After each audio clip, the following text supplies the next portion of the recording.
Copa de 1970 foi realizada no México, o campeão foi o Brasil e a Itália ficou com o vice-campeonato. Nas eliminatórias da Copa do Mundo de 70, 75 países disputaram, sendo que eram 16 vagas.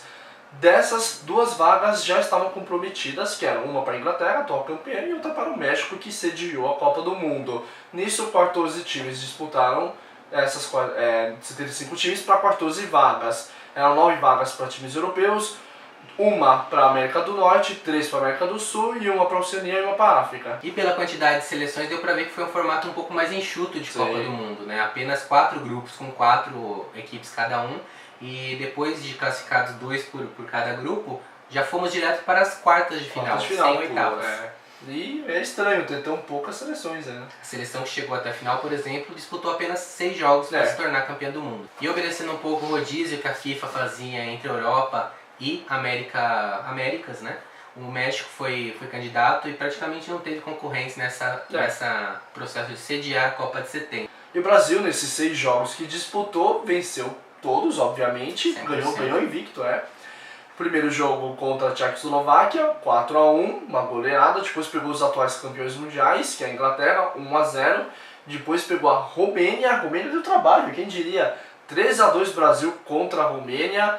Pegou o Peru, com todo respeito ao Peru, e ganhou de 4-2, uma goleada, mais uma. Depois pegou o Uruguai, outra seleção campeã mundial, 3-1 também. E o Brasil goleou também a Itália, campeã mundial. Foi uma bela campanha, hein, caramba. Bela campanha, uma seleção que todos os mais saudosistas por futebol, se conversar com seu pai, com seu avô, vai lembrar com água nos olhos essa seleção. Sim, qualquer um que fala que quem viu jogando fala que é a maior seleção de todos os tempos. Sim. Interessante lembrar essa escalação que vocês vão ver agora na tela, os jogadores. Contava com o goleiro Félix, Carlos Alberto Torres, o Capita, na lateral, Brito e Piazza e também Everaldo no sistema defensivo. No meio, Clodoaldo, Gerson, também entrava o Paulo César no lugar do Gerson.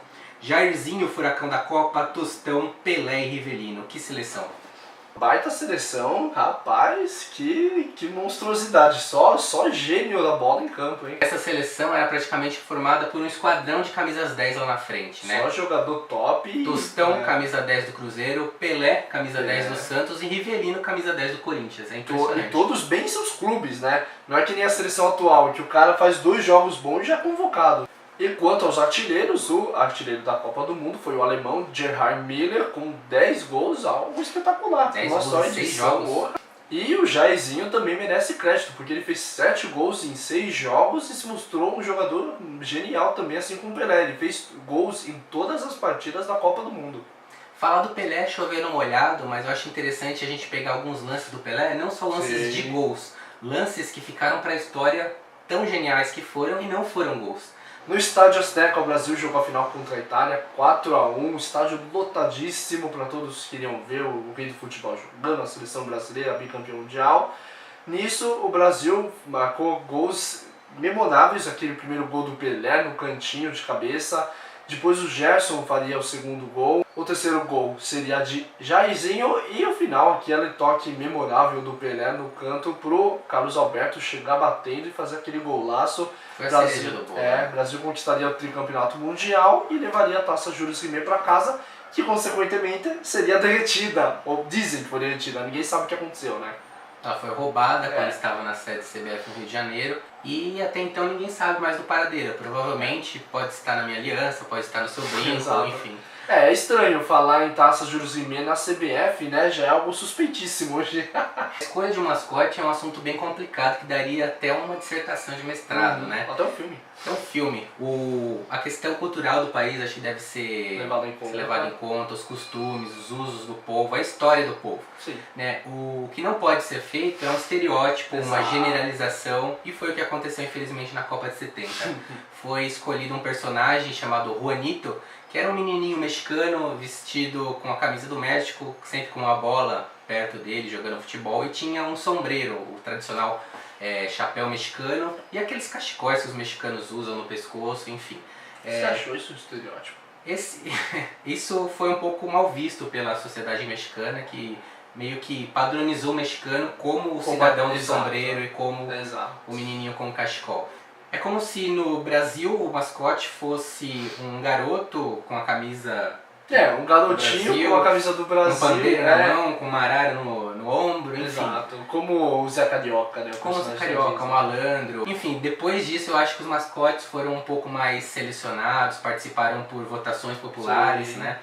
E tiveram um certo cuidado em escolher um símbolo que acaba sendo visto para toda a eternidade. Hoje a gente procura a Copa do México e vê o Juanito presente. E agora, curiosidades. Como sempre, em todas as Copas há inovações tecnológicas. A tecnologia meio que acompanhou as Copas do Mundo, né? E nessa tem outra inovação, que é a primeira Copa do Mundo com cores. Chegamos à época das cores. E a TV já estava muito disseminada lá na Europa, muitas pessoas comprando televisores, chegaram agora TVs coloridas, uma novidade. E para isso, os jogos da Copa do Mundo do México tinham que ser ao meio-dia. Por quê? Para se adequar à grade de horário das TVs europeias. Chega a ser um pouco absurdo isso, né? Muito Porque absurdo. jogar meio-dia, imagina no México, que acho que é mais calor que no Brasil. Sim. Jogar meio-dia. E devido a isso também, complementando, devido a esse fator físico que seria comprometido dos atletas, jogar sol a pino ao meio-dia na linha do Equador praticamente, e o calor que é o México em alguns estados e cidades com altitude, foi instituído a questão das duas substituições por jogo. Exato. Anteriormente a isso, o jogador que se sentia cansado ou machucado acabava saindo e comprometendo sua equipe numericamente. As duas substituições foram autorizadas pela FIFA, assim como a regra do cartão amarelo e cartão vermelho. A semifinal disputada entre a Alemanha Ocidental e Itália ficou conhecida para toda a eternidade como o jogo do século. Foi um jogo que terminou empatado em 1-1 no tempo normal e na prorrogação houve um fantástico 4-3 para a Itália. Esse jogo também ficou para a memória de todos os amantes de futebol, com aquela imagem do Franz Beckenbauer, o Kaiser, jogando com uma pitipóia segurando o ombro totalmente deslocado. E o Rivelino, que foi um dos grandes jogadores da campanha da seleção brasileira, ele cobrava as faltas, né, com certa precisão e com certa força. E os mexicanos, que amam futebol, deram um apelido para ele de patada atômica. E o técnico da seleção brasileira na campanha vitoriosa de 70 foi um velho conhecido, velho. Velho mesmo. Mário Jorge Lobo Zagallo. O Zagallo, vocês vão ter que me engolir. O mito Zagallo. Já engolíamos o Zagallo em 70, olha que só que coisa. Que coisa. E quem era o auxiliar técnico e preparador físico do Zagallo? A múmia? Não era a múmia. O pai do Kiko, Parreira, Carlos Alberto Parreira, vitorioso na campanha de 94, né? Parreira já era auxiliar do Zagallo em 1970. Para finalizar, a Inglaterra, que sempre em Copas do Mundo costuma causar, né? Já não quis disputar a Copa do Mundo por se achar superior, ela fez mais uma das suas, né? Falou que ia levar água própria da Inglaterra para o México para dizer que não seriam contaminadas pela água mexicana, né? Eles deram a entender que a água do México é toda contaminada. Imagina como a população local recebeu os caras. Todos os jogos ficaram contra eles, obviamente. Bom, pessoal, esse foi o vídeo da Copa do Mundo de 1970. Não se esqueçam de se inscrever no canal, curtir esse vídeo e ver os outros vídeos do nosso especial Copa do Mundo.